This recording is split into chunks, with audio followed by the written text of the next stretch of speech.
올해도 불과 일주일 정도만을 남겨두고 있습니다. 올해는 그 어느 해보다도 우리 한국 영화가 많은 성과를 낳았던 한 해였는데요. 한국 영화 관객 1억 명 시대, 1,000만 관객을 돌파한 영화가 2편이나 나왔죠.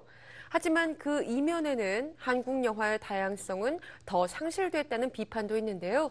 자세한 소식 스포츠동아 윤여수 기자와 함께 알아보겠습니다. 안녕하세요. 네, 올해 한국 영화를 좀 총정리해 보자면요. 가장 눈에 띄는 것은 바로 1억 관객 돌파가 아닐까 싶은데요. 네, 그렇습니다. 한국 영화 관객 수가 한 해 1억 명을 넘어섰습니다. 한국 영화 100년에 가까운 역사사상 처음 있는 일인데요. 네. 지난 11월 20일 1억 관객을 돌파했습니다. 점유율도 현재 60%에 육박하고 있고요. 사상 최다의 한국 영화 관객 수를 기록하는 그런 한 해가 될 것 같습니다. 이전까지 한국 영화가 가장 많은 관객을 불러 모았던 것은 2006년이었는데요. 네. 당시 왕의 남자 그리고 괴물 등이 6개월 간격으로 1,000만 관객을 돌파하는 등 한국 영화가 큰 사랑을 받았습니다.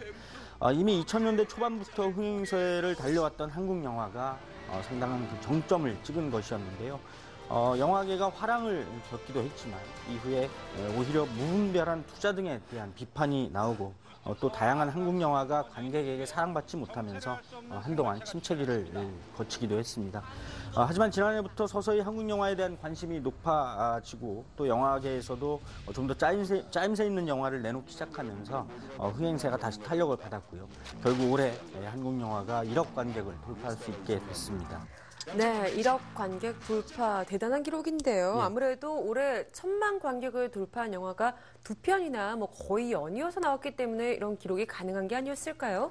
예, 한 해 그 2편의 영화가 1,000만 관객을 돌파한 것은 올해가 처음이었는데요. 네. 앞서 말씀드린 왕의 남자 그리고 괴물이 1,000만 관객을 동원한 2006년에는 그 왕의 남자가 그 전해인 2005년 말에 개봉을 했기 때문에 네. 개봉 시점을 기준으로 해서 1,000만 돌파 영화가 한 해 2편 나온 건 처음이라고 말씀드릴 수가 있습니다. 네. 화제의 영화는 도둑들 그리고 광해 왕이 된 남자입니다. 두 편 모두 1,200만 관객을 넘어서면서 우리 한국 영화 흥행 순위에서 상위를 다투고 있는데요. 도둑들은 범죄의 재구성과 타짜 등을 연출한 최동훈 감독이 김윤석, 전지현, 이정재, 김수현 씨 등 그 톱스타급 배우들과 손잡고 만든 오랑 영화입니다. 마카오를 배경으로 해서 그 희대의 다이아몬드를 훔치려는 도둑들의 이야기를 그리면서 상업 오랑 영화로서 또 캐릭터 영화로서 많은 관객의 흥미를 자극했습니다. 영화 광해 왕이 된 남자는 마파도 그리고 그대를 사랑합니다 등을 흥행시킨 추창민 감독이 주인공 이병헌 씨, 한효주 씨 등과 함께 만들어낸 사극 영화인데요. 조선시대 광해군이 위험에 처하자 자신과 똑같이 생긴 천민을 그 궁궐에 들이면서 벌어지는 이야기를 그리고 있습니다. 근데 그 대선 시기와 맞물리면서 위정자 혹은 권력을 가진 자들과 백성의 관계 또 권력자들의 덕목을 조명하면서 주목을 받기도 했습니다.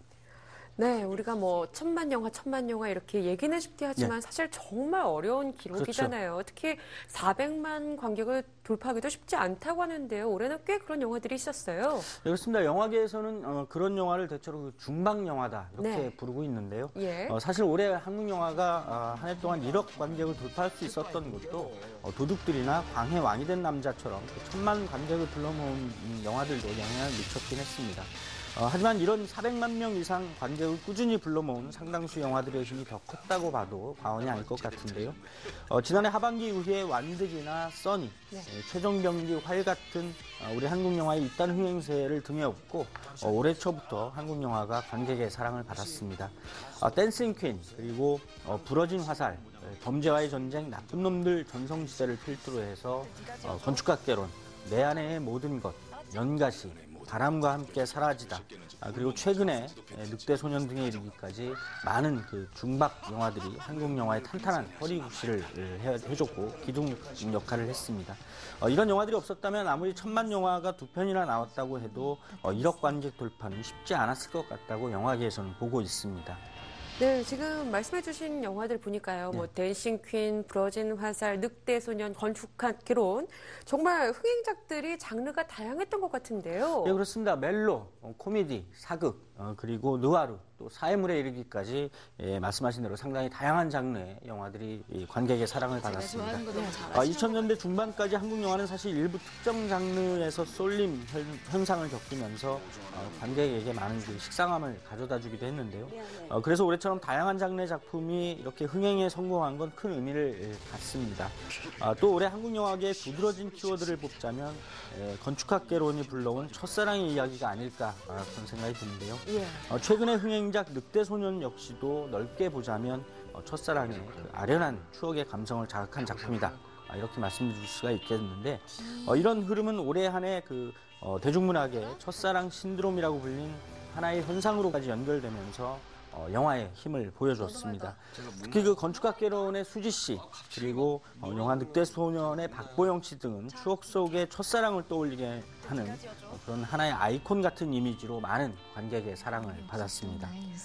네, 그런가 하면 해외에서도 큰 성과가 있었습니다. 네. 지난 9월이죠. 김기덕 감독의 피에타가 이 베니스 국제영화제에서 황금 사자상을 받았었죠. 그렇습니다. 지난 9월 8일 막을 내린 제69회 베니스 국제영화제에서 최대의 영예인 황금 사자상을 받았습니다. 네.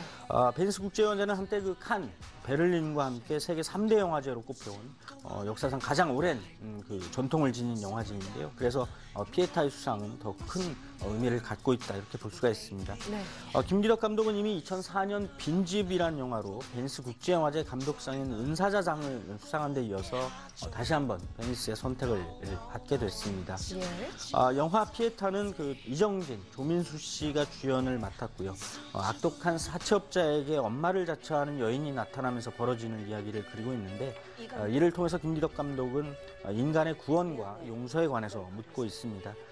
이 밖에도 올해 한국 영화는 많은 해외 영화제를 비롯해서 여전히 해외 시장에서도 일정한 성과를 얻어왔는데요. 5월 열린 칸 국제영화제에는 그 홍상수 감독의 다른 나라에서 그리고 임상수 감독의 돈의 맛이 나란히 그 경쟁 부문에 초청이 돼서 상영이 되기도 했습니다. 예, 피에타로 상을 받은 김기덕 감독 개인적으로 굉장히 뜻깊은 한 해가 되지 않을까 싶은데요. 한편 또 국내 영화계에 대한 쓴소리로 주목을 받은 바 있어요. 그렇습니다. 일부 대기업 투자 배급사들의 행태를 비판하면서 도둑들이 아니냐 이런 그 아주 강한 비난을 쏟아냈는데요. 네. 일부 대기업 투자 배급사들이 그 우리 한국 영화계를 거의 장악하다시피 한 현실에서 극장의 상영관을 독점하고 있다 이런 비판이었습니다. 관객의 호평을 받았던 유준상, 김지영 씨 주연의 영화 터치를 연출한 민병훈 감독은 급기야 지난 11월에 그 개봉 8일 만에 스스로 자신의 영화를 막을 내리겠다 이렇게 선언을 하기도 했습니다.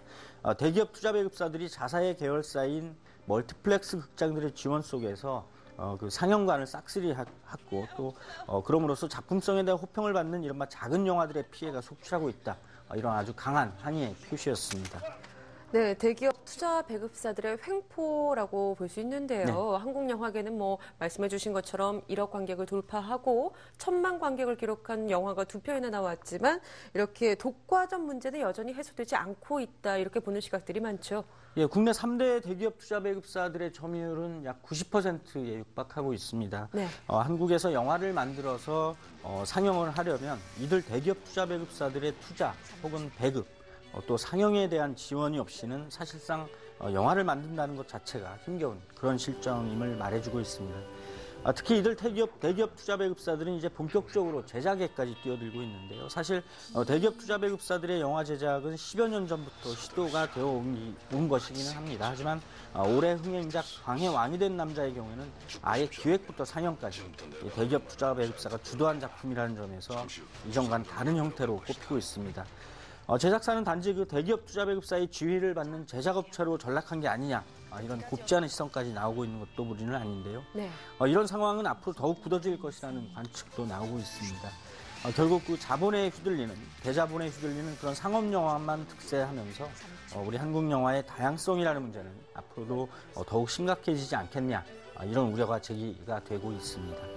네, 올해 영화계에는 즐겁고 기분 좋은 소식도 많았고요. 또 반면에 아쉬운 부분으로 지적되는 소식도 있었습니다.